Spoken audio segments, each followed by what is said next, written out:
Thank you very much. I'd like to thank the organizers of the Revolutionary University for inviting me to share some of my thinking about the critical state of the world and what may be done to resolve it. To be successful, a revolution must go to the root causes of the problems at hand. We are reminded of this with so many failed and unfinished revolutions.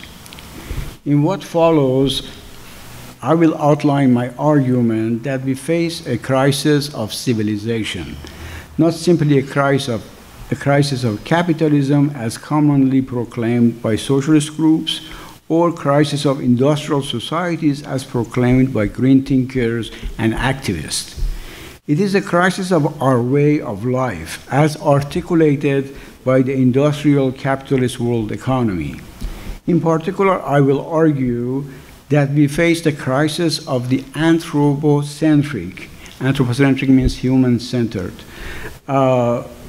industrial capitalist civilization. And to overcome it, it must be transcended in a direction of ecocentric socialism. Ecocentric means ecosystems being the center of focus of attention. So let's start by asking ourselves, what is a civilization?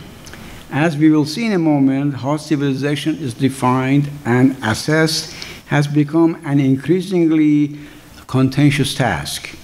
There is no entry for it in the current online Encyclopedia Britannica, reflecting the current scholarly doubt.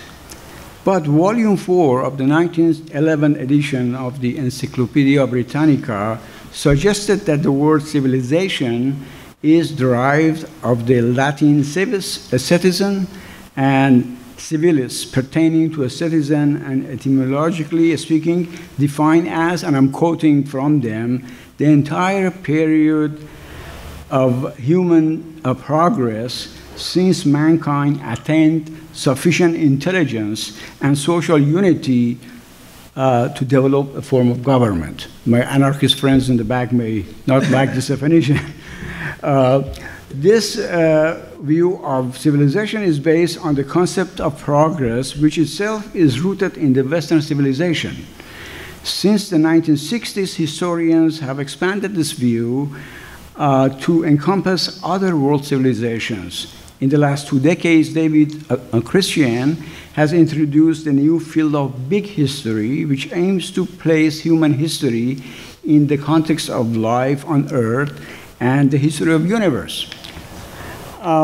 Still, the overwhelming, predominant view was and probably still is that civilization, whether Western, Chinese, or African, has been a positive development and a sign of human progress. Even big historians consider civilization as the apex of complexity, which they see as the logic of unfolding universe.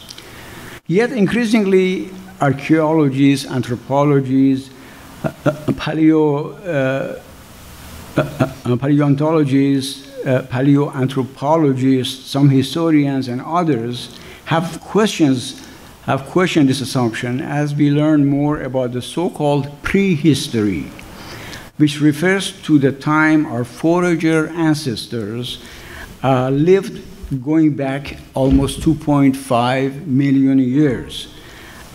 Just last year, paleoanthropologist Jean-Jacques Houblin and his co-authors published their findings based on the study of fossil remains in Morocco that Homo sapiens emerged at least 300,000 years ago, 100,000 years earlier than previously estimated. The so-called prehistory of our species is at least 290 years, while the history of civilization is at most 5,000 years. That is 1.7% of our entire life on Earth. And the history of capitalist civilization is a mere 0.0003%, which yet negligible, yet, as we see, a decisive part of our journey. There is no doubt that we are to consider, if we are to consider the problem of present-day civilization, we must place it in this much larger context. But let's first take a note of why scholars of deep history question the prevalent approving view of civilization. In his book, Against the Grain, the Deep History of Early State, 2017, the Yale scholar James C. Scott, who himself held a progressive view of civilization and taught it in his graduate courses for 2 decades, provide a well-documented revision based on a review of the recent interdisciplinary literature about the transition from hunter-gatherers, and I use foragers interchangeably, to farmers, to first farmers, early farmers, then regional farming settlements, and earlier states. This literature disputes the idea of the early agrarian civilization as progressive. And I quote from Scott: contrary to the earlier assumptions, hunter and gatherers, even today in the margin of refugia they inhabit, are not like the famine-stricken, one day away from starvation and desperados of folklore. Hunter and gatherers, in fact, never look so good in terms of diet, their health, their leisure. Agriculturalists, on the contrary, have never looked so bad in terms of their diet, health, and leisure.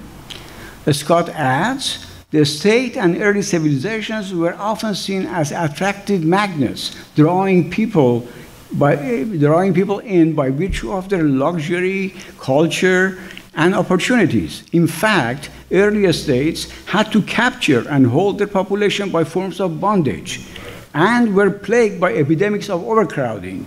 There is a strong case to be made that life outside of the state, life of barbarians, may have been materially easier, freer, healthier than the life, at least for non-elite, inside civilization. Scott concludes, the wounds the standard narrative has suffered at the hands of recent research, I believe are life-threatening. As ancient civilizations were built on bondage and fell apart due to social and environmental crises, in Europe between 9th and 15th centuries, the so-called Dark Ages arrived with the institution of serfdom. I put Dark Ages in quotes because, as it turns out, peasants were freer in feudalism than they were in Rome, for example. And when it disintegrated, feudalism, that is, making room for transition to capitalism, we have, as some aptly have called, a dominant system of wage slavery. Now you may protest that not everything in civilization has been bad, and point to the development of such things as the productive forces, science, medicine, and culture. No doubt all social development is dialectical movement, with unintended consequences, some useful for human development. But if we recall that all civilizations has been the development of various class societies, not in any predetermined fashion, the predominant character of the historical process has been to advance science, to advance the interests of such ruling classes. After all civilizations have been essentially social formations for extraction of wealth from nature, using subordinated, oppressed, and exploited people. Let's remember that our forager ancestors, like all other species, lived by various modes of subsistence. That is, they appropriated from nature what they needed for their livelihood and reproduction. As Scott notes, these depended on the ecosystem they were a part of, and sometimes included so-called low-level production as planting seeds and tubers of desirable plants. First farmers elevated low-level production to core activity by domestication of plants and animals. But they lived as subsistence farmers for thousands of years and in conditions less desirable than their hunter-gatherer cousins. When the farmers began to turn an economic surplus, social stratification emerged. Thus, it must be crystal clear that all modes of production have aimed to extract wealth from nature, either by subsistence producers or in class societies by subordination of operation and exploitation of the non-elite people. All the while, domestication of plants and animals remain key for all agrarian societies, and the present-day capitalist civilization also crucially depends on it. Thus, development of forces of production, science, medicine, and culture all have been conditioned by the requirements of the dominant mode of production, which serve the interests of the exploiting ruling classes. One example may be helpful. I can give you many, but maybe during the discussion if you like. Scott opens his book with the following epigram about the function of writing in civilization from the French anthropologist and ethnologist Lévi-Strauss. I'm quoting from Strauss. Writing appears to be necessary for the centralized, stratified state to reproduce itself. Writing is a strange thing. The one phenomenon which invariably accompanied it is the formation of cities and empires, the integration into a political system, that is to say, of a considerable number of individuals into hierarchy of castes and classes. It seems to favor rather exploitation than enlightenment of mankind. By the same token, and we discuss this all the time, today's institutions of higher learning, where I work in Keyboard, also serve the interests of the capitalist system, even though a fair number of the academic scholars, like Professor Scott, are in search of truth and advancement of knowledge in their field. And I might add that the invention of writing has also brought us the word literature and text as the Communist Manifesto. These are unintended consequences of culture and capitalism, right? One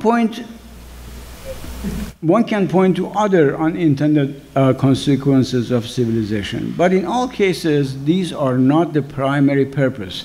And in many cases, they would not have been necessary if there was no civilization. Now let me talk a little bit about the crisis of the capitalist civilization. The English Industrial Revolution revolutionized forces of production and unleashed the powers that made the industrial capitalist civilization global. In 1800, when the world population was 0.9 billion, of whom 3% live in urban areas. By 1990, we saw the population increase to 1.6 billion, of whom almost 14% are urbanites.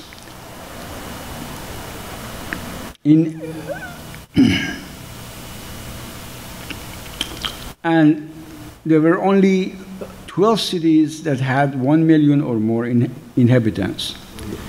In 1950, world population has reached 2.67 billion, and 30% of us live in urban centers. The number of cities with 1 million had grown to 83. The world has experienced unprecedented urban growth in recent decades. In 2008, world population was 6.7 million, evenly split between urban and rural areas. And the number of cities with 1 million or more was 400. As of this writing in 2018, it has reached 7.7 billion and is expected to reach close to 10 billion by 2050. At the dawn of agriculture, 100 years ago, world population is estimated to have been between 1 to 10 million. 400 generations later, today, there are now 46 megacities and metropolitan areas with population sizes of 10 to 38 million each. If we use population growth and per capita income as proxies for ecological footprint, a murky but important measure, Angus Madison's calculations shed some light on how it has increased between year 1000 and year 2000. Population rose 22-fold, per capita income 13-fold, and world GDP by 300-fold. By 1820, per capita income rose more than 8-fold, population more than 5-fold. As Hayden Washington shows, humanity is utterly dependent on the rest of nature. Yet all ecological crises we face today are socially caused and or conditioned, as documented in detail by scientists. Take, for example, the International Geosphere Biosphere Program research paper, The Great Acceleration, that concludes the effects of accelerating human change are not clearly discernible at the Earth system level. Many indicators of functioning of the Earth system are now showing responses that are at least in part driven by the changing human imprint on the planet. The human imprint influences all components of the global environment: oceans, coastal zones, atmosphere, and land. So the paper cites data that are now on the screen for you, and I just want you to pay attention to one fact and see what they are. World population, real GDP, I'm sorry, world population, real GDP. I mean, if you can't read it, I don't have to read it. Can you read the slides? Okay, so let me read them. Okay, just keep going through them fast. Okay, so the point of it is this. The point of each one of these, you can see the exponential growth. Okay, so would you flip through them?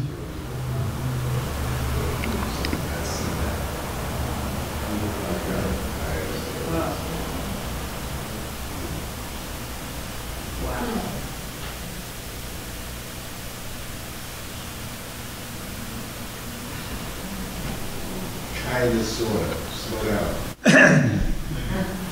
It'll take too long. You'll be here all day. Yeah, no, but I think I also have to say, I put this paper on the web so you can access, there is more detail in the paper.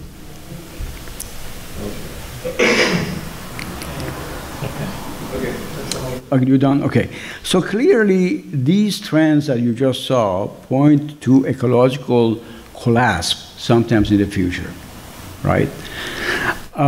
But let me conclude this section with just pointing out three existential threats to humanity and much of life on Earth that are widely acknowledged. The nuclear holocaust, the first one, okay? On July 16, 1945, the US detonated the first atomic bomb in New Mexico. Robert Oppenheimer, director of the project, reciting a passage from an ancient Hindu text, said, "Now I became death, destroyer of worlds." 3 weeks later, on August 6 and 9, United States detonated 2 atomic bombs on Hiroshima and Nagasaki. And on August 29, 1949, the Soviet Union also detonated its own atomic bomb. The nuclear arms race was already underway. Today, 9 countries, the US, Russia, UK, France, China, North Korea, India, Pakistan, and Israel, have all nuclear weapons.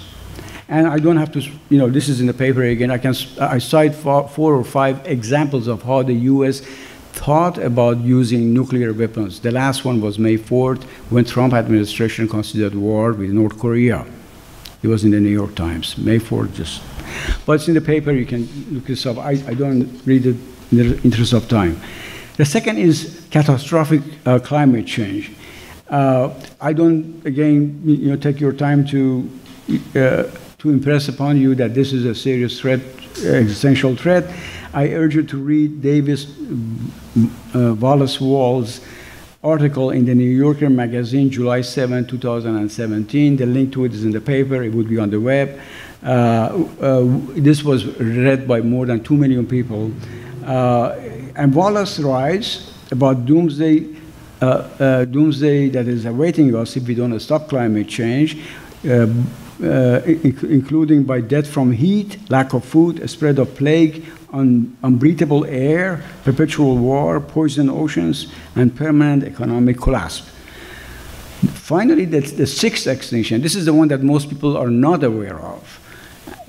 We are in the midst of the sixth extinction, anthropogenic, human caused.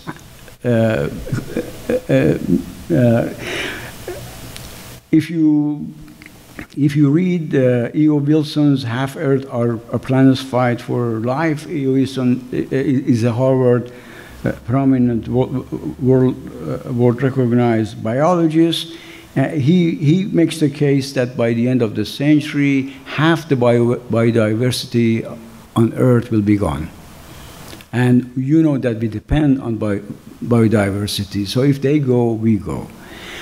Okay, so how did we get here? So let me just take your time for a minute to discuss this issue. We know the crisis of civilization is rooted in its foundation, systematic domestication of plants and animals for human purpose, systematic attempt to dominate and control nature, a stratification of society into subordinated, oppressed, and exploited majority, or 99%, and the ruling elite presiding over the state as an alien force standing over society, in brief, social alienation.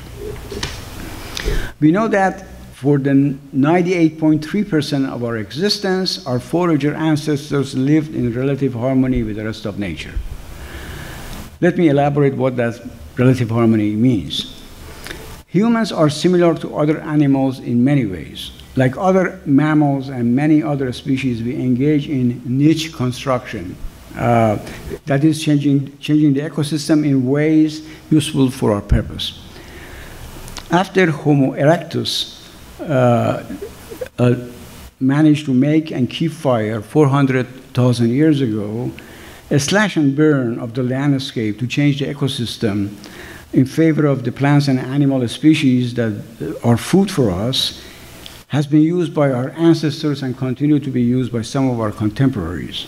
Fire also made it possible to consume a wider range of plants and animals for food by cooking them, providing foragers with more calories and possibly more people, population growth. These in turn help enable the migration out of Africa, dispersal of humanity across the continents. But human population growth and dispersal to all corners of the world has some ecologically undesirable effects. Over the last 100,000 years, the mean body mass of mammals in Eurasia dropped by 50%, and by an order of magnitude in Australia. More recently, there was a tenfold drop in average size of mammals in Americas. Felisa Smith, a paleoecologist at the University of Mexico, and her co-authors have published a groundbreaking study in Nature, 2018, that correlates these species extinction events with migration of humans. There is also evidence of early semi-domestication of some wolves who develop a symbiotic relationship with hunter-gatherers. Some scientists hypothesize due to mutant gene in some wolves. And we have firm evidence of domestication of dog about 15,000 years ago in Asia. But then came the full-scale systematic domestication, niche construction, and the rest that made us into civilization. Sheep was domesticated 10,000 years ago, pig 8,000,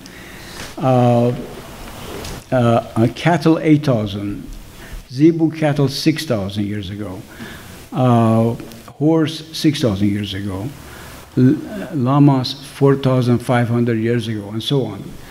Today, domestication also means reduction on the base of nature that we actually live on. Today, the capitalist civilization rests mostly on a dozen crops: bananas, barley, maize, manioc, potato, rice, sorghum, soybean, sugar beet, sugarcane, sweet potato, and wheat. And only 5 large, over 100-pound domesticated animals: cow, sheep, goat, pig, and horse. But what is domestication, and what does it entail for domesticated species and us? Domestication is the, let me correct something.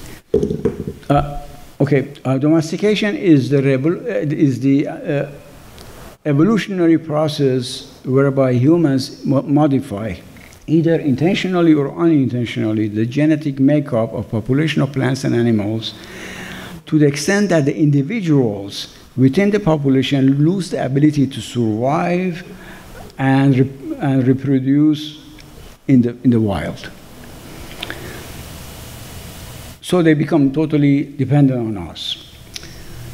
Scott writes about the effects of more sedentary lifestyle, confinement, crowding, resulting in the spread of diseases of domesticated animals, and even results in radical changes in their morphology and physiology. So let me quote from Scott. Compared with their wild ancestors, sheep has undergone a reduction in brain size of 24% over 10,000 years of their domestication. Ferrets have brains 30% smaller than those of the wild polecats. Pigs have brains more than a third smaller than their ancestors. So that's what we have done to them. That's what we do to ourselves. Well, that's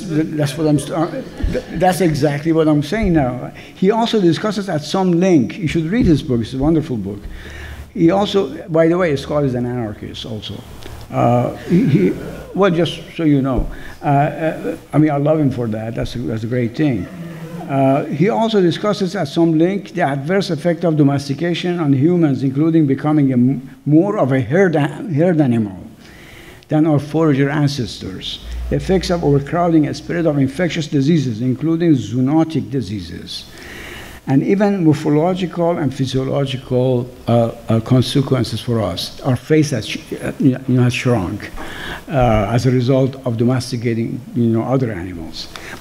But domestication and the march of civilization has had even more terrible impact on wildlife, as estimated by the ongoing anthropogenic Sixth Extinction. There are at least 7.7 million eukarya, which include plants, algae, fungi, and many kinds of, let me see if I can read this, eukaryotic microorganism, give or take a million. Plus perhaps another 1 trillion species of bacteria. Recent research concludes that the current extinction rates are 1,000 times higher than the natural background rates of extinction, which is before civilization, that is. And further rates are likely to be 10,000 times higher. Today, per capita energy use of humans is 12,000 times more than it was at the dawn of agriculture. In the 20th century, global human appropriation of net primary productivity doubled at least 25%. 25%. Now, what is NNP? Almost all human life relies directly and indirectly on primary production, which refers to the amount of carbon uptake after subtracting plant respiration from gross primary productivity. In essence, the more one species, humans, appropriate from NNP, also called fuel of life, less is available for the remaining 7.7 million others. So have no doubt, we are the god species. Just one example. The Supreme Court is now considering the fate of the dusky gopher frog. Now, dusky gopher frog is a little frog 3 inches long that used to live in American South. Now it lives only in a very small area, and the question is whether, due to human expansion of our areas that we occupy, so their range is limited, and they're going to die. They're going to go extinct unless we stop building, and it's before the Supreme Court. And as a result, by extension, the status of the Endangered Species Act. So it's not just one species. So, so this is not good news. I mean, the question of what species will live to serve us and which ones to die has become part of our culture since the dawn of civilization. It is so much part of our normal life that we simply pretend it doesn't exist. As you probably know, geologists now talk about the planet entering the age of man, the Anthropocene. This is not good news for civilization, as it arose on the basis of the climate favorable to agriculture. In the outgoing epoch, the Holocene, which began at the end of the last ice age, 11,700 years ago. With Holocene ending, will the civilization survive? So now I want to talk about, so I raised the terminology, anthropocentrism, Anthropocene, things like that. So the question is, and this is the God of species idea. So the question is, how did we become the God of species? What kind of species? Huh? The God of species? Yeah, the God. A species are like a God. We are one species that. Oh, yeah, yeah, that's what I mean. Okay. A prominent archaeologist and scholar of agricultural revolution, Jeremy Baker, calls the emergence of farming domestication of the mind. Let's explore the idea for a minute. Our forager ancestors saw themselves deeply embedded in the world around them. We know that from anthropological studies of contemporary forager populations. Most modern-day foragers, there are foragers today, are characterized by animistic or less commonly totemic belief systems. In the former, the animistic system, non-human animals are not just like humans, they are persons. The environment is a treasure house of personage, each with language, reason, intellect, moral conscience, and knowledge, regardless of whether the outer shape is human, animal, reptile, or plant. Thus, the Jivaro people of eastern Ecuador and Peru consider humans, animals, and plants as persons linked by blood ties and common ancestry. Sounds like Darwin. Animistic belief systems commonly do not have words for distinguishing between people, animals, and plants as separate categories, using instead classification systems based on terms of equality, rather than the hierarchies of our own lenient taxonomies. The totemic system of Australian Aborigines are ceremonies and rituals that stress an abstract linear continuity between humans and non-humans. Animals are the most common totem, signifying a person's group identity or distinctiveness. But though they may be good to eat or food for thought, they are not considered social partners, as in the animistic belief system. The forager world is animated with moral, mystical significance. It is constructed and reconstructed through the telling of myths, which commonly includes all kinds of animals as humans, changing shapes between one and the other. In addition to the present world inhabited by humans and non-human beings, there is a supernatural world. In many forager societies, shamans mediate between the lived and supernatural worlds, entering and conceptualizing the latter, commonly through ecstatic experiences. I call these worldviews ecocentrism or ecocentric. The transition from ecocentrism of hunter-gatherers to the anthropocentrism, human-centeredness of civilization, probably has been the most crucial cultural change in the history of our species. Anthropocentrism, also known as homocentrism, human supremacism, speciesism, holds humans as a central or most significant species on Earth, giving us moral superiority over all other beings, in the same sense that racism gives moral superiority to whites and sexism gives moral superiority to men. A key concept in environmental philosophy and ethics, anthropocentrism is culturally the foundation of all civilization.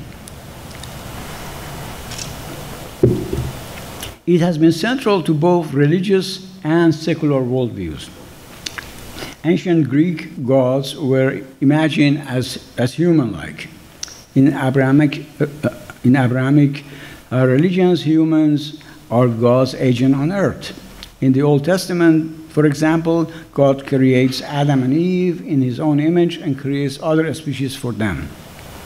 A similar anthropocentric worldviews has dominated Western philosophy, from Aristotle to Stoics to St. Augustine, St. Thomas Aquinas, to Descartes and Kant. According to philosopher Sessions, the leading philosophical spokesperson of the scientific revolution, Francis Bacon, René Descartes, Gottfried Leibniz, were all strongly influenced by Christian anthropocentrism. Bacon held that modern science would allow humans to regain a command over nature that has been lost with the Adam's fall from the garden, fall in the garden. Descartes argued that the new science would make humans the, I quote, masters and possessors of nature, and that only humans had souls while other creatures were machines. Animals had no sentient mental life, and so on, among other things, could feel no pain. The same Christian anthropocentrism carried over to Renaissance humanism, which preceded the scientific revolution and was continued by the Enlightenment philosophers, and a co-session and on into the 20th century with Karl Marx, John Dewey, the humanistic existentialism of Jean-Paul Sartre. Anthropocentrism is prevalent even among socialists and eco-socialist theorists, and I have two papers that discuss two of them that I can share with you. It is in the paper. But there is no basis for anthropocentrism in science. It's an ideology. Darwin's view of human standing in relationship to other species was altogether different, although Darwin himself was anthropocentric. You know, his daughter opposed experimentation on animals. Darwin supported it. And so I quote Darwin: "The difference in mind between man and the higher animals, great as it is certainly one of degree, not of kind. We have seen that senses and intuitions, the various emotions and faculties such as love, memory, attention, curiosity, imitation, reason, etc., of which man boasts, may be found in an incipient, even sometimes in a well-developed condition in the lower animals." That's Darwin. The philosopher James Russell, who has a book extending Darwin's theory for a new ethics that includes rights for animals, says, I'm quoting from him, "In thinking about non-humans," Darwin said, "we have always underestimated the richness of their mental life. We tend to think of ourselves as mentally complex, while assuming that the mere animals," in quote, "lack any very interesting intellectual capacities." But this is incorrect. Non-humans experience not only pleasure and pain, but terror, suspicion, and fear. They sulk. They love their children. They can be kind, jealous, self-complacent, and proud. They know wonder and curiosity. In short, they are much more like us mentally and emotionally than we want to admit. Given that foragers in deep history or today's world held and still hold ecocentric views of the world, anthropocentrism of civilization can be seen as a mere detour. I told you how short is civilization, the history of humanity. By the way, do you want to show those two things? I have two more things for you to see. See, the first one is the... Get your mic. Okay, so the first one is the scale of human history. This is an old, it's taken from a book, it's old, it says 200,000 years. Actually, now we know it's 300,000 years, our history. So that's where we start, at the bottom, you know, at the top, and come down to Industrial Revolution. Okay, so you can see the big span of our... Oh, good, thank you. Yeah, you can. So you can see this whole big span of foragers, right? Just keep going up. Yeah. Then you get, you know, the last ice age begins, modern humans in Southeast Asia, modern humans, these are foragers, of course, modern humans, but foragers. Modern humans in Americas, early ice age begins, beginning of agriculture. Now see how short is that last period. So when we talk about civilization, we are talking about, you know, earliest cities and state to Industrial Revolution. So this is a small part of our history. And then the second slide, please. Okay, and this one, okay, and what did I do with it? Oh, I said. Okay, so this one shows the emergence of agricultural societies. And as you can see, okay, so this is, you know, the discovery, invention of fire, appearance of, this is 300,000 years ago, not 200 as it shows, and then dispersal, you know, out of Africa, and then a scattered evidence of sedentism, you know, just very beginning of people just settling down, because foragers keep moving, right? And then, you know, about 11,000, 10,000, then scattered evidence of domesticated plants and animals about 9,000 years ago, evidence of domestication of founder crops, evidence of permanent towns 6,000 years ago, evidence of, and so on. And then, you know, invention of writing about 4,000 years ago. Okay? So this is basically, you know, what we are thinking about, you know, about our emergence and how we evolved. Okay, so now I want to, this is the last part of the paper. Do I still have some time, or am I out? No, we're at 11:30. Okay, so I want to talk about what I call ecocentric socialism. Most critical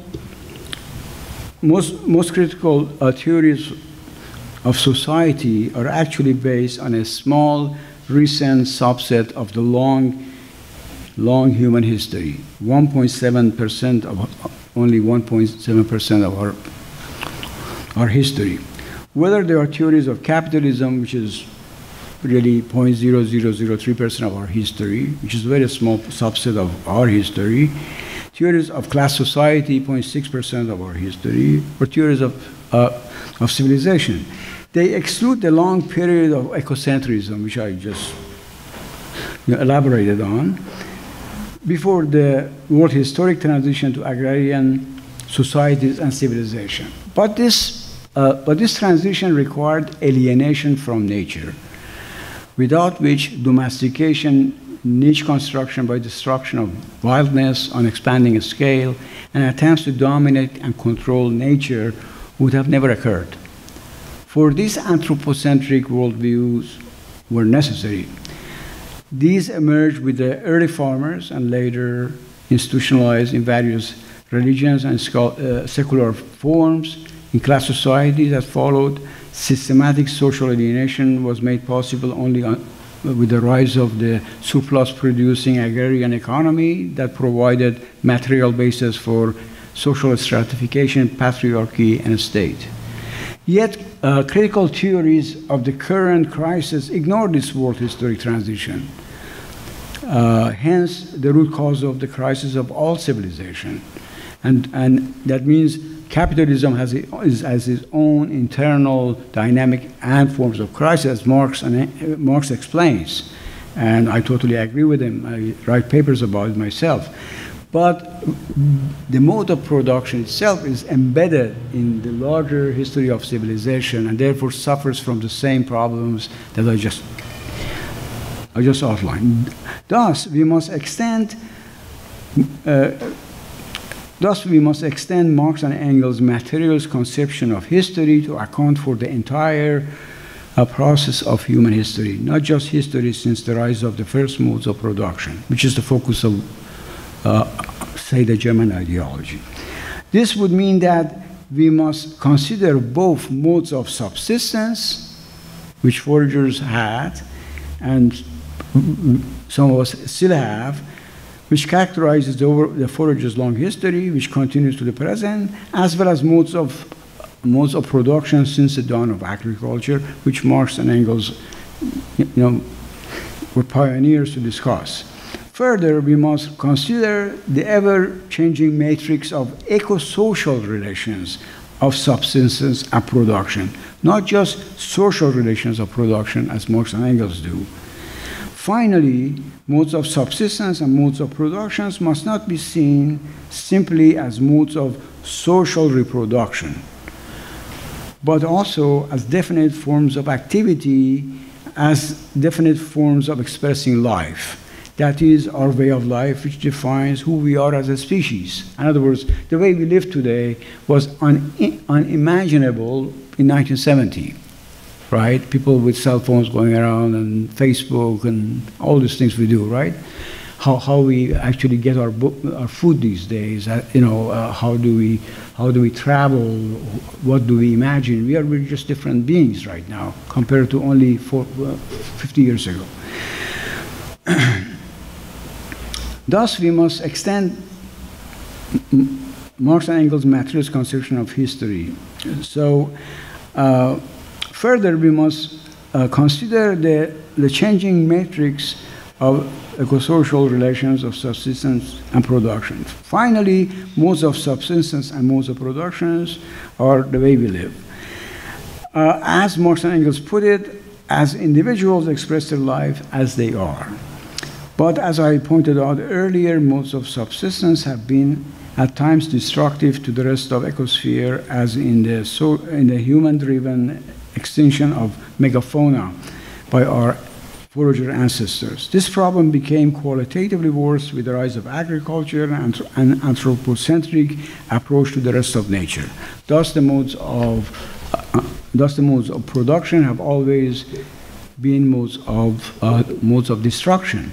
This reformulation of materialist conception of history integrally unites the materialist conception of life and of nature with human history as part of the evolution of ecosphere.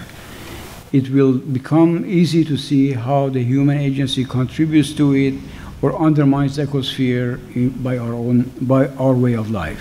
Furthermore, this reformulation elevates, as it should, the historical standing of our forager ancestors and contemporaries, the so-called barbarians who live outside of civilization. They exist today. Professor Scott actually studies 100 million of them that live in Southeast Asia between neighboring states. They don't belong to any of them.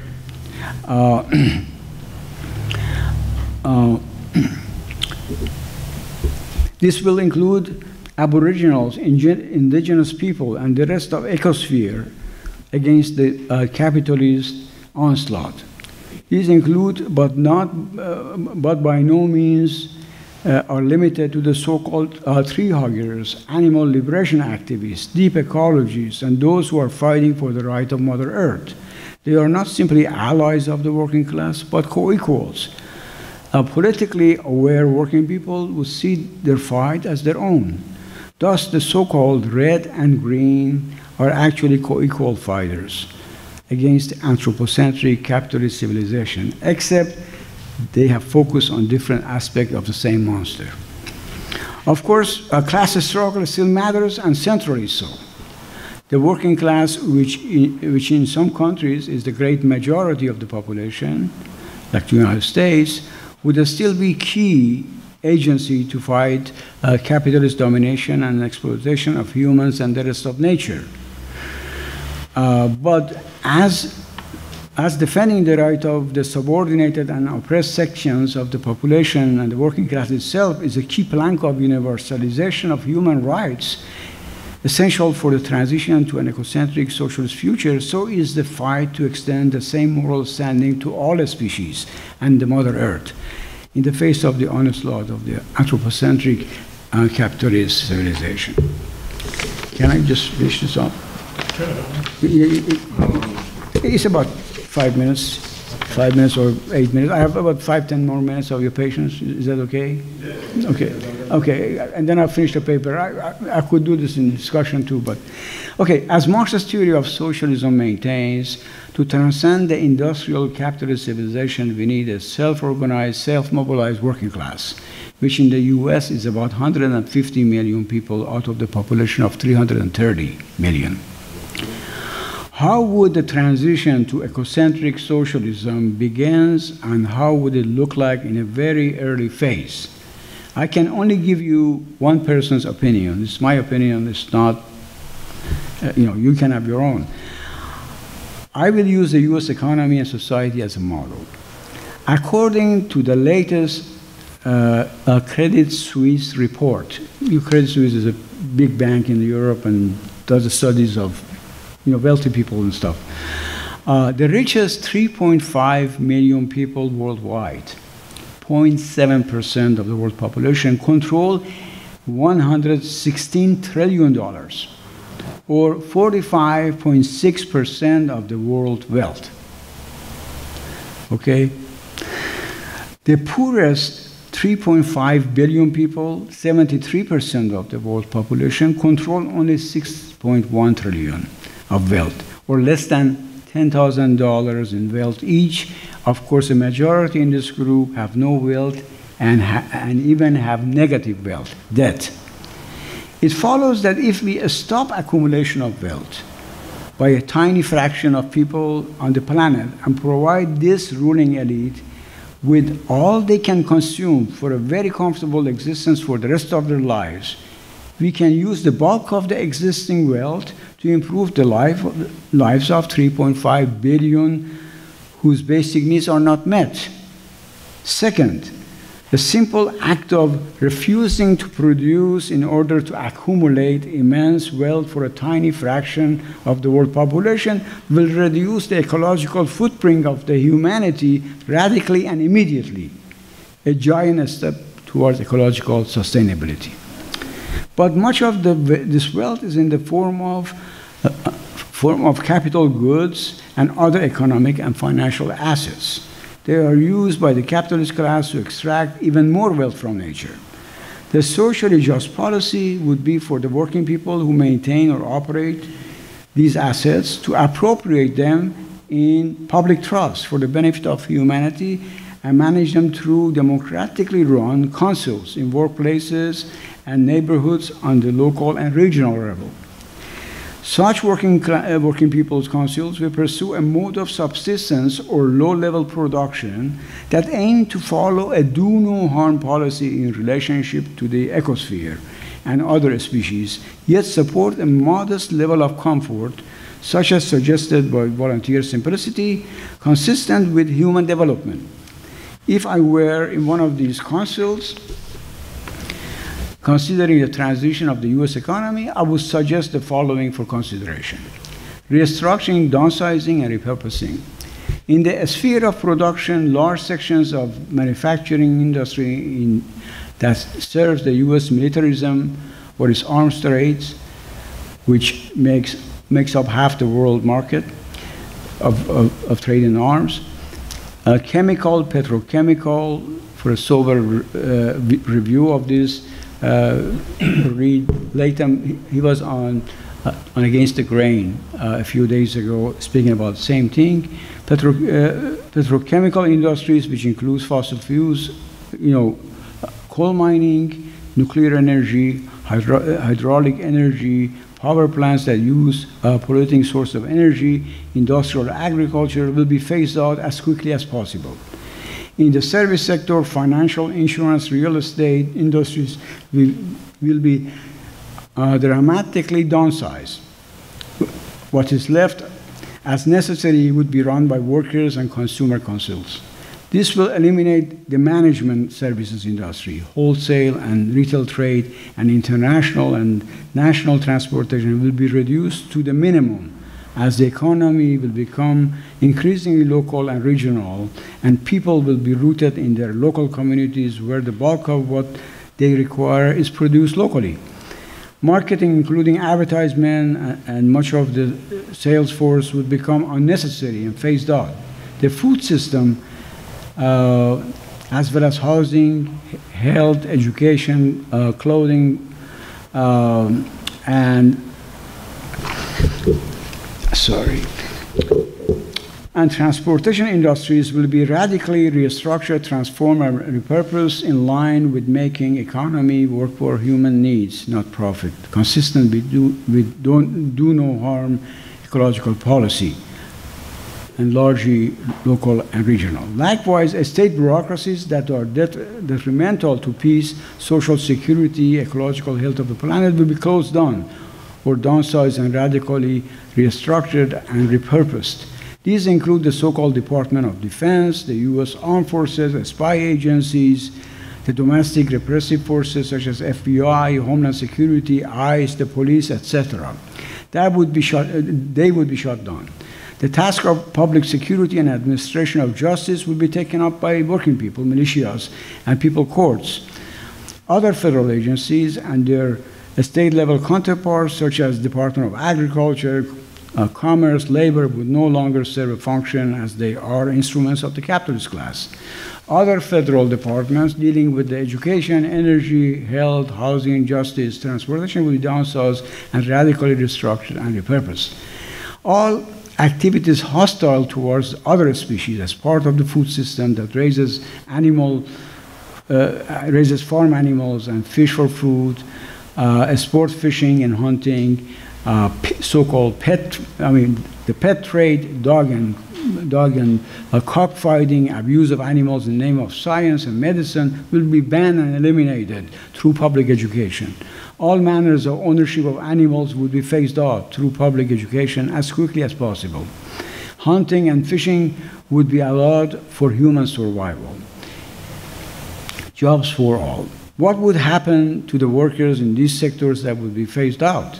First, the affected workers will be key participants in the democratic discussions why such economic restructuring is necessary and how to proceed. Second, affected workers will receive their wages and benefits to be part of the jobs committee that look for a socially useful and ecologically grounded alternative employment for them, and ensure that they are adequately trained to take it up.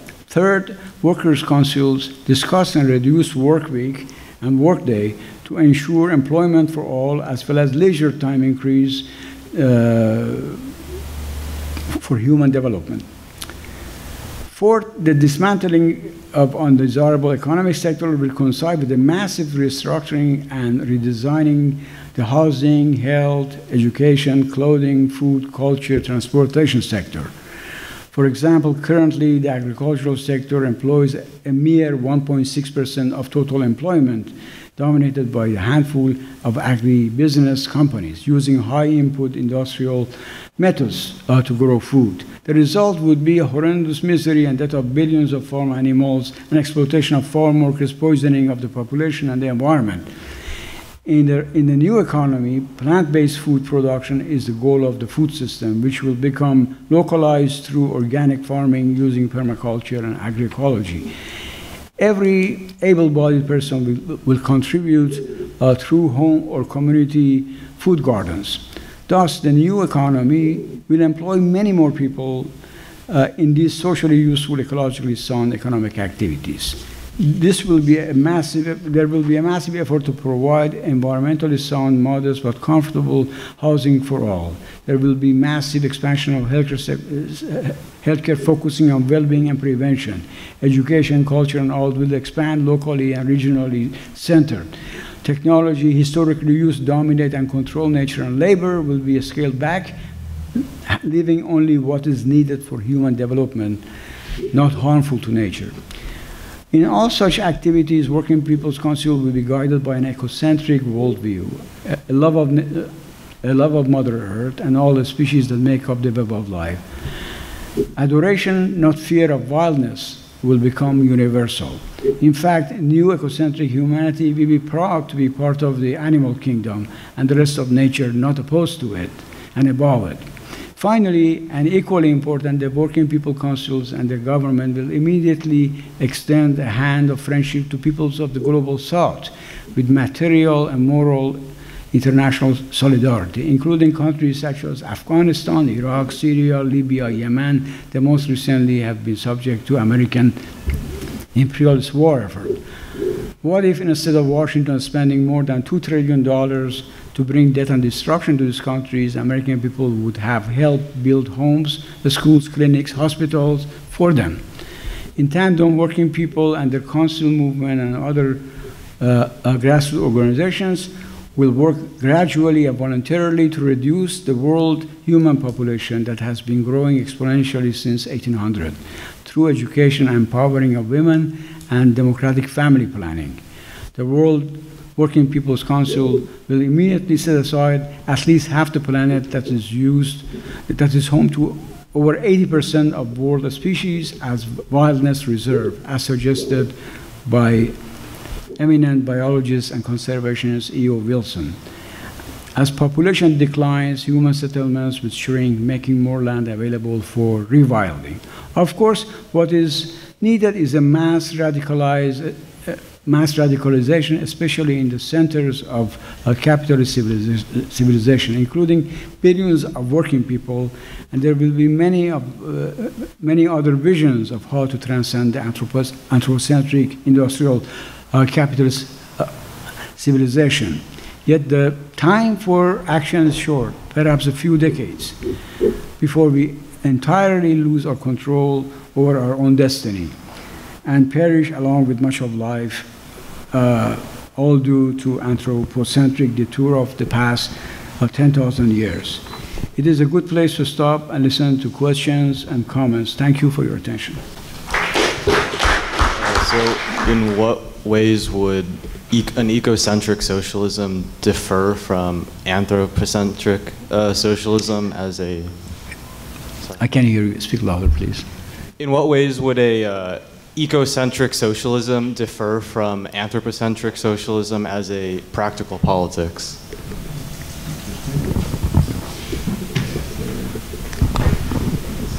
Thank you for your talk.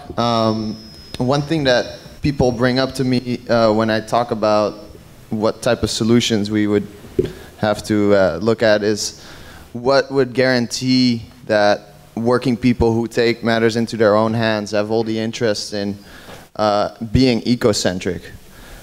So what would you respond to that? Thank you. Okay, so why don't you get those, okay. And then as things come, just throw your hand up and I'll make a note. Okay. Well, the first question, the person I cite is James C. Scott, and I wish I had this book with me, but it's a really very wonderful book to read. So I recommend, and we can talk after the meeting. Now the other question is about the difference between anthropocentric socialism and ecocentric socialism. This was the last part of last part of my talk, and it gets into the discussion the way I presented of Marx and Engels' materialist conception of history. Marx and Engels, who wrote, started writing about their view of basically.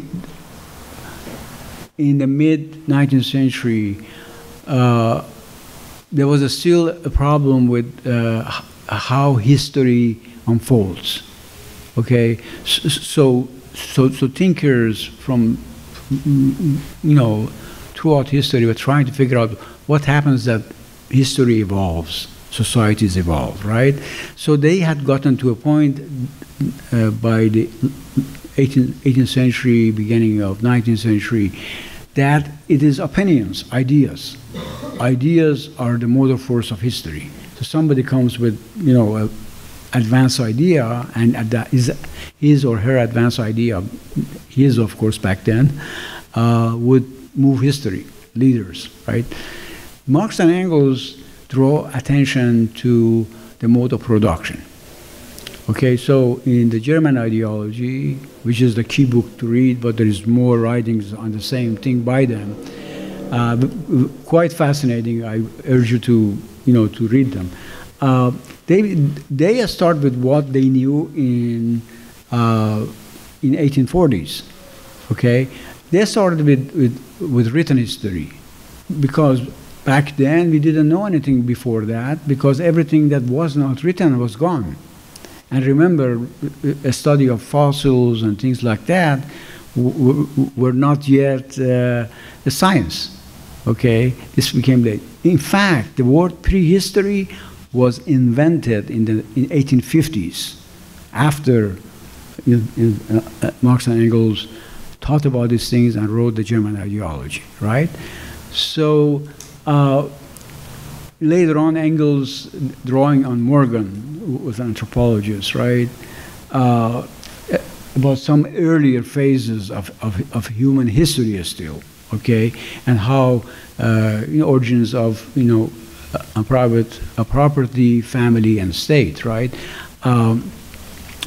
But even then, he had no access to what we know today, right? Later on, especially since the middle of the 20th century, with the carbon-14 dating of things we find remains from the past, right?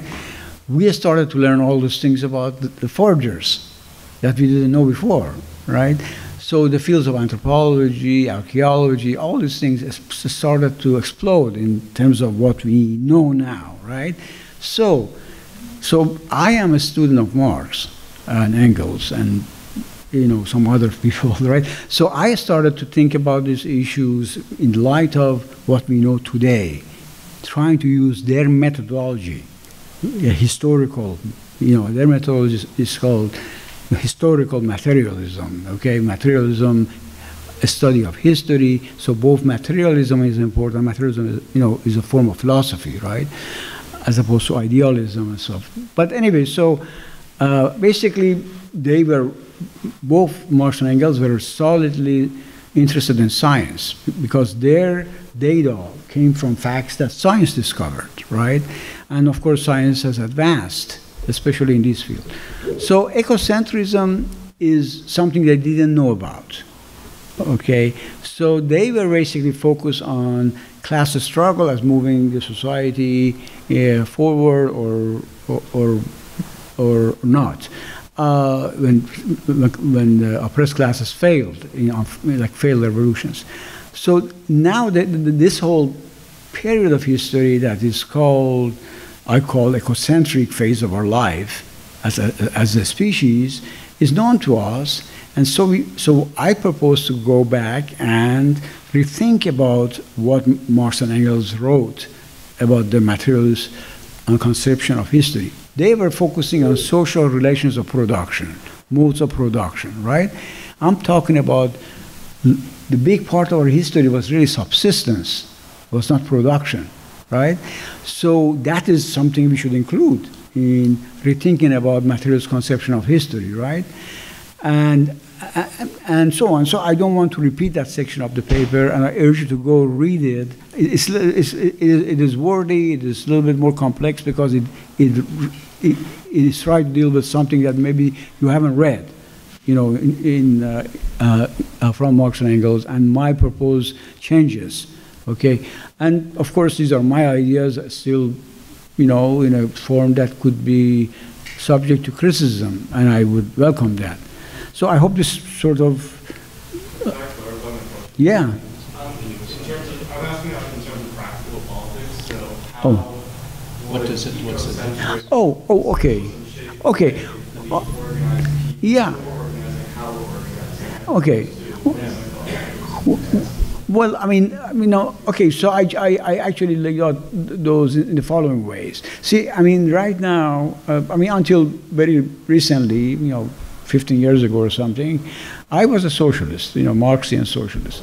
And I thought the working class is, where the action is. I was part of the working class, and I thought But then there are all these other struggles, the Greens, right? People who defend native rights, right? People who think barbarians are really not bad people, right?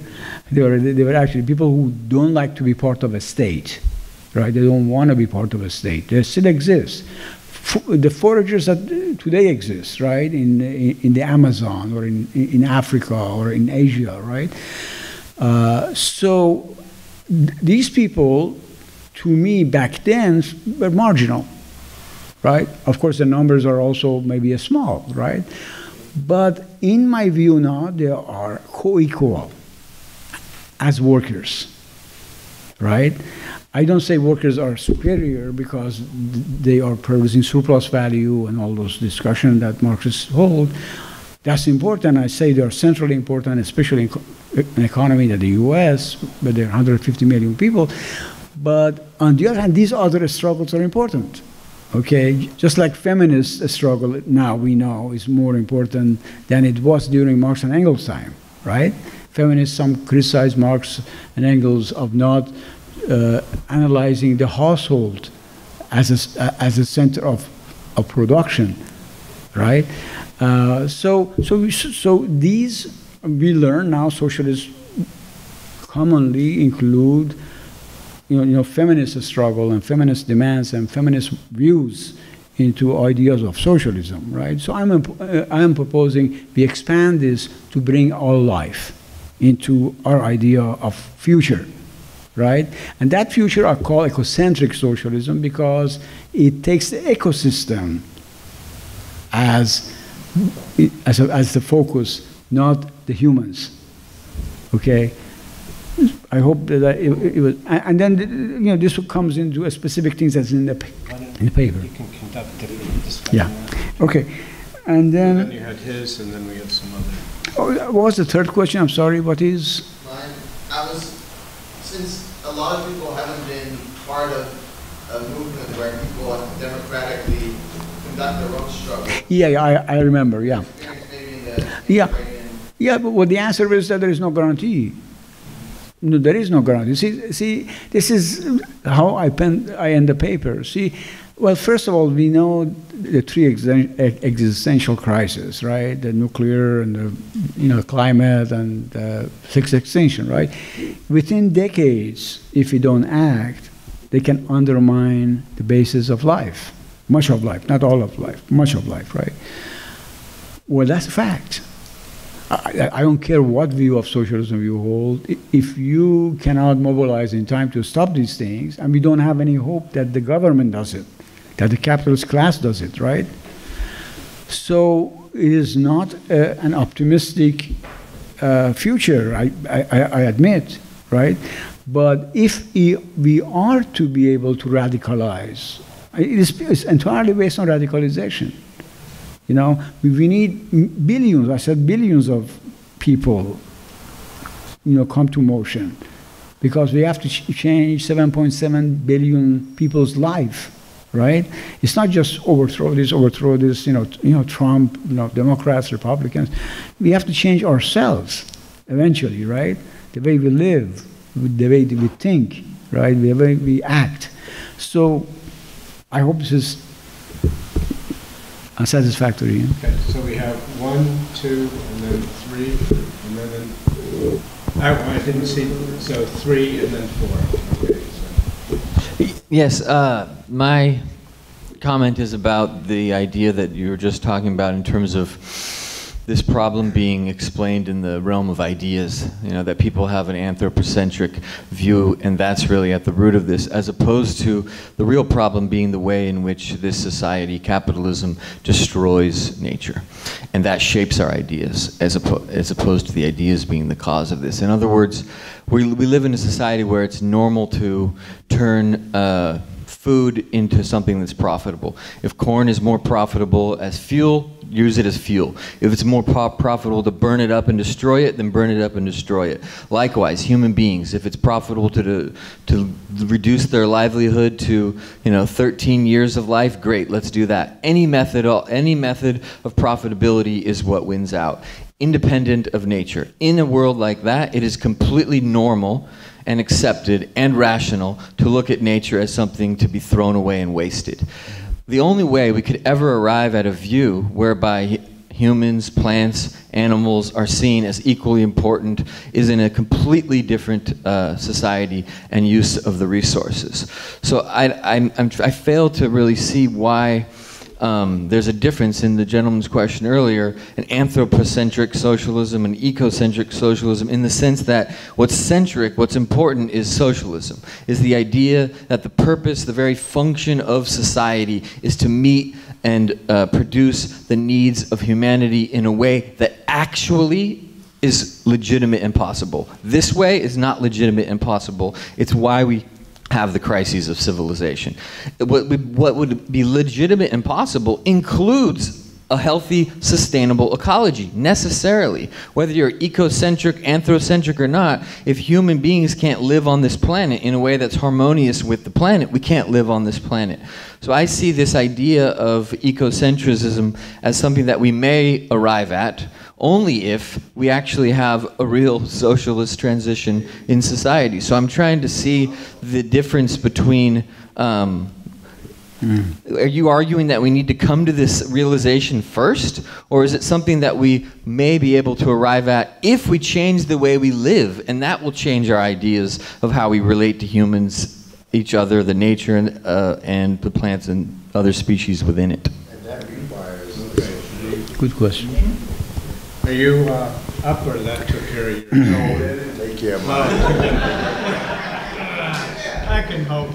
No, hey, I enjoyed your presentation insofar as I could understand it. No, I'm very serious about this. I think that when we have assemblies, education assemblies for workers, not one child left behind. I'm very serious about this. We need to make sure that our people get it. And I'm not sure, I'm not confident that everybody got it. So that's something for you to think about, Professor, in the future. Because I look like you gave 5 different lectures at once, from my perspective. But I thought it was very interesting, and I thought a lot of stuff you said was valid. Okay? But I happen to agree with this brother right here because, most people equate, first of all, they equate socialism with the practice of the various Stalinist regimes, and they have a very poor record in terms of ecology. So that's a problem we have to overcome.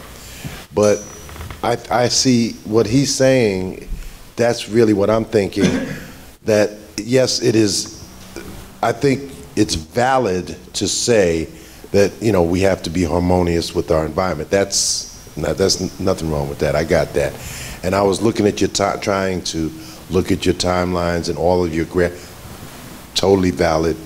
I love facts, but I still, understand that I got my mind on freedom, and how we get there is so yes, there is a crisis of civilization. I agree with you.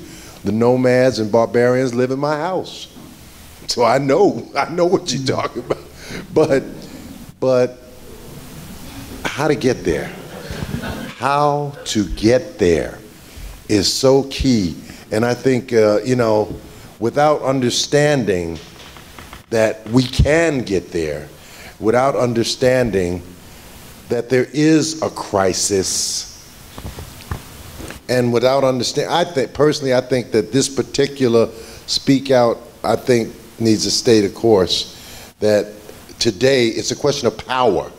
So if we want to make the change, we have to get with the sector of society where there is power, and I believe there is power in the working class to change this, and that's where, you know, I don't know, I tend to think that's where we want to go. Yeah. So all the way in the back, and then you're up after that. And other hands, I see. Hi, I might be repeating some of what you just said, and might not, but I thought the talk was very interesting. I definitely want to read this guy, Scott. When you talked about the domestication of animals, it led me definitely to think about the domestication of humans and how we are as domesticated animals just bleeding as we accept this capitalist system that we've got to get rid of.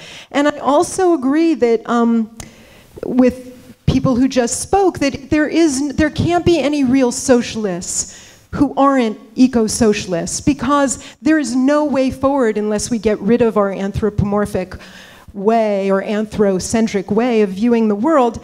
And I think that a lot of people who call themselves Marxists, and probably myself included, don't understand Marxism, and we can't take anybody who says that they're a Marxist as really necessarily understanding Marxism, because we were all raised in this shit of capitalism, and we all carry its ideologies inside us to one extent or another. And until we make the fight that I think Gerald was just talking about and take the power away from the people who are destroying the planet, we won't really know what we as human beings are capable of. And just in defense of Frederick Engels, I want to read what's written on the back of this brochure, which he wrote in The Dialectics of Nature in 1883, which is quite a bit later than what you were suggesting in the 1850s, but it's worth reading. Let us not, however, flatter ourselves overmuch on account of our human conquest over nature, for each such conquest takes its revenge on us. Each of them, it is true, has in the first place the consequences on which we counted, but in the second and the third cases has unforeseen effects, which only too often cancel out the first. With every day that passes, we are learning to understand these laws more correctly, the laws of nature, and getting to know more about the immediate and more remote consequences of our interference in this traditional course of nature. But the more this happens, the more will humans not only feel, but also know their unity with nature. So that's it. So here, and then, did you have your hand up also? Okay, so first, yellow shirt, and then... So who's first? So, the guy with the picture on this shirt, yeah. Well, you can use the microphone. Okay. Or we'll have to cut you out of the... All right, all right. Yeah, I mean, it's a matter of, like you're saying, I mean, time is running out, and catastrophes are happening more often, and, things like hurricanes are happening in places that were not happening. Like right now, it's a hurricane going toward Portugal and Spain. I mean, who could have thought about that? And look at the hurricanes only in this year, because definitely it's global warming. And without a doubt, the impact of humankind, through capitalism using the industry that way is doing, what is. We don't have to go too deep to understand. One thing that is happening right now in this stage of capitalism is the creation by the capitalist class of artificial intelligence. As for example, I've been reading literature from the Army War College, and they are already trying to create missile systems that they could act on their own, and they already have designed a computer that beat up a Russian chess master. I mean, a computer beating up, humans that programmed them is telling you something. And some people, as for example, there is a book called An Army of None, written by a former special forces soldier, where he speaks about, and shows literature and pictures and so on of artificial intelligence weaponry, that how dangerous these things can be. He points out the example of the time in 1983 where the Soviet Union's air defense system made a mistake, and Lieutenant Colonel Stalinos Pavlov realized and did not, he felt that the computers were wrong, and definitely, he investigated and prevented a catastrophe. And the question was, what would have happened if the machine at that time could act on its own, So could you, this has, ramifications to the environment and to humankind that we did not see, not even 10 years ago, So one more, and then Kamran has to sort of assemble his thoughts in relationship to all this. So. I'm just wondering if there are like analyses or studies done of local food production and how that could meet the food needs for the world. Like I think you said there's, 46 cities that are between 10 and 38 million people. How do you produce enough food for 38 million people locally? And also in like Africa, if there's places that it's really hard to grow food, how do you produce locally? And based on seasons, you can't produce over the winter, so I'm just wondering about like the logistics of local food production, and if there's resources for that, or resources for learning more about that. So we'll give you a chance to respond to some, and let me remind people, you're going to be able to hang for how long afterwards? I can be around for another hour or so. Okay, so we have, so you don't feel too urgent and too sort of left out. We will have time afterwards for informal discussion, but we'll give you a shot at some of these, and then we'll continue with questions. Yeah, I definitely be very interested in anything anybody wants to tell me, and have a discussion with me afterwards. And I live in Sebastopol, and I have things to do. I have to go back, but I'll hang around as long as you want me to. Now, well, some of the things that you have said, like the comment on artificial intelligence, I totally agree with. There's, I actually wrote a paper entitled Capitalism, Automation, Socialism, Marx on the labor process, just recently. And this is a long paper, and it's totally drawing out what Marx's thinking was. And it's very fascinating because the central thing that comes out from the paper is that Marx predicted automation in his writings in the 19th century. Everything you see today is already in Grundrisse, in Capital, in other writings of Marx. It's a dynamics of capitalist accumulation. So if you are interested, I'll give you a link to that article. Read it. This is my most popular paper I wrote, 3,500 readers so far, which is very good for a left paper. And then on the question of the food that you raised, is a very important question again. But there are,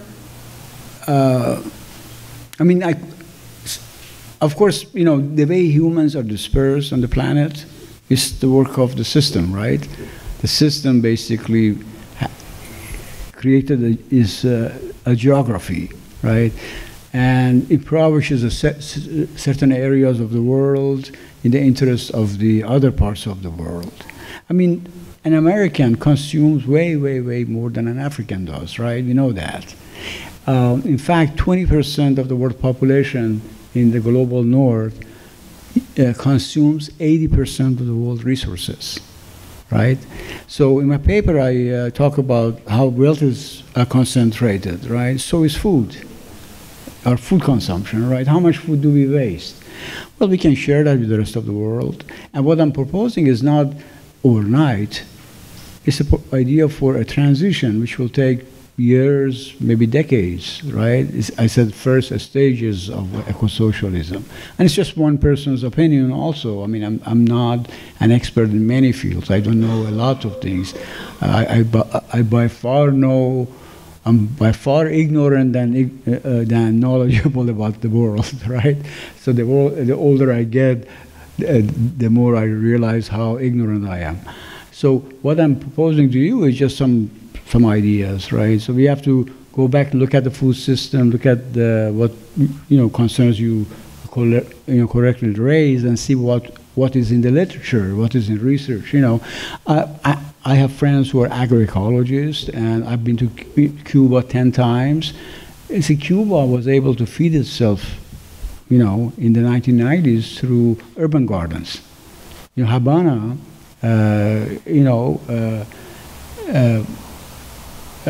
survived. See, in Cuba, the first time I went to Cuba in 1994, in June, was the depth of the crisis. The economy had collapsed. There was no oil coming in from the former Soviet Union, so the buses weren't working, tractors were not working, agriculture was not working, fertilizers were not coming in, the cows were dying because they used to get their feed from the Soviet bloc, right? So what did people do? They went start creating urban gardens, right? And they were organic because there were no fertilizers, right? So then they expanded that, and they got by it. Cuba has not solved its food problems, unfortunately, yet, but it shows what can be possibly done. Such things that people take initiative providing food for themselves if they are free from other obligations. You see, most of us don't produce our foods because we accepted this division of labor that I go and teach somebody and then somebody else makes food for me, right? So if you go local and regional and everybody gets involved in making food, but also teach and take care of others' health and culture and what have you, we may be able to pull it off. But I have no proof, right? I'm just thinking that it may be possible. So good question, but I can't really eliminate more, right? And I apologize if I'm not, sufficient here. Now, the two questions that were raised first are actually, you raised and our comrade in the back, and you about Engels. Okay, so let's start with you in the back. What Engels said. It is true, Engels actually said that. But Engels also writes about control of nature, right? Sorry? Okay. Yes, see, I mean, she read a very wonderful quote from Engels about how we should not be so arrogant to think that we can actually control nature. Nature will get back to us, in a sense, right? And that's very true, of course. And it's a very insightful thing by Engels to say at that time. But Engels also has numerous instances of saying under socialism we control nature, right? Okay, what does he mean by that? It would be a very good thing somebody can do to actually study that and see evolution of Engels' thought, whether what you read shows a progress in his thought, or maybe like me or somebody else less of an intellect, of an intellectual, had contradictory ideas. So we don't know. I mean, so I'm not trying to dump on Marx and Engels. I am just trying to say that they were really historical figures for their periods. You see, I mean, a feminist person today probably is much more feminist than Marx and Engels ever were, right? Because we know more, we learn more. Now, the first two questions or comments that were raised is well, okay, so, well, the working class is the main, the agency for socialist revolution, and socialism is a solution to the problem. So what is all these things about? Do we do this afterwards or whatever? It is. Let me say this. When I was, a young socialist in the 70s, I was recruited to Trotskyism, and there were some of my friends who were recruited to Maoism. And we had discussions about, and there was, of course, the women liberation movement.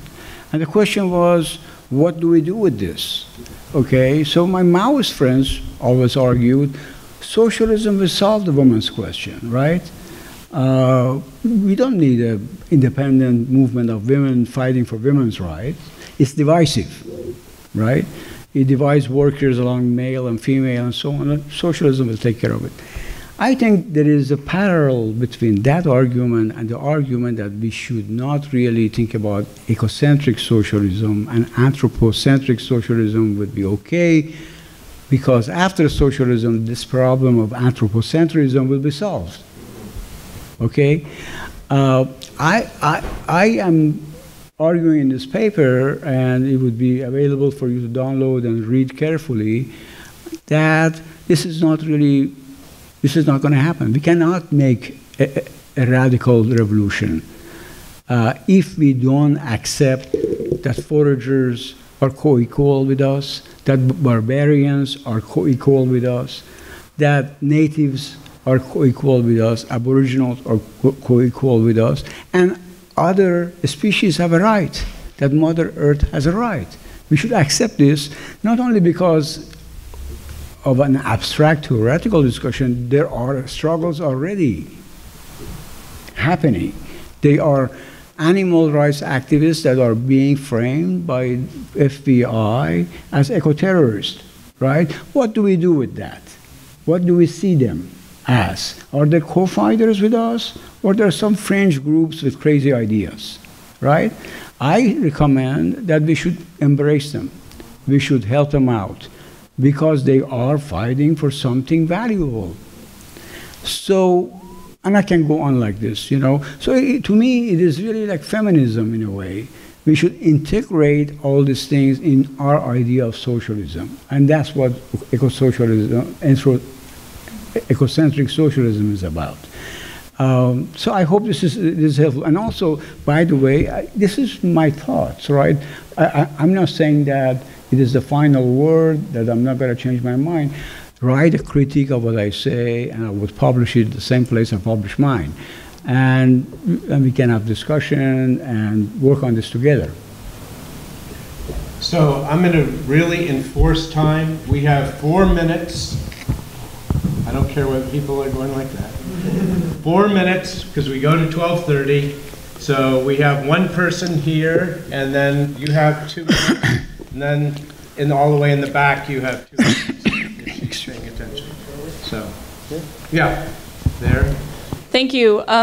So I think the most important thing that I took from your talk was that, there's a long history, even longer than we usually think of history, that has been hidden and isn't really talked about in terms of the length of capitalism as a system and the long history of classless societies.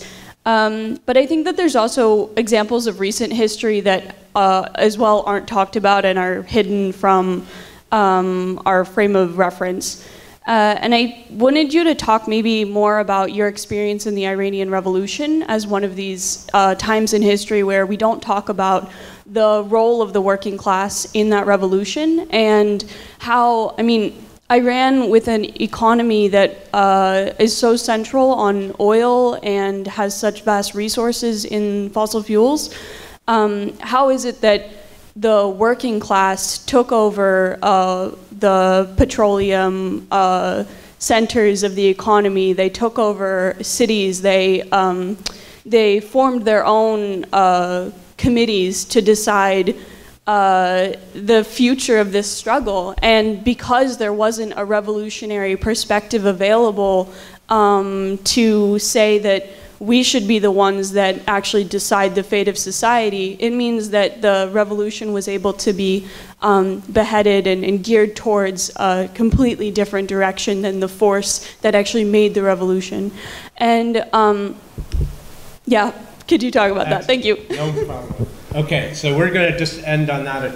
Not a totally dissimilar, it's really the question in a way, so, or one of the questions. Why don't we just stop there, because we have okay. We have a couple of minutes left. I actually, have written a paper about it. Presented in a international conference, the work of Karl Marx and the 21st century in Havana, the third conference, 2006. So it's on the website, and afterwards I can give you the name of it. You can actually, it's a short paper because it was presented at the conference. But you're absolutely right. See, the Iranian Revolution, it was an amazing revolution.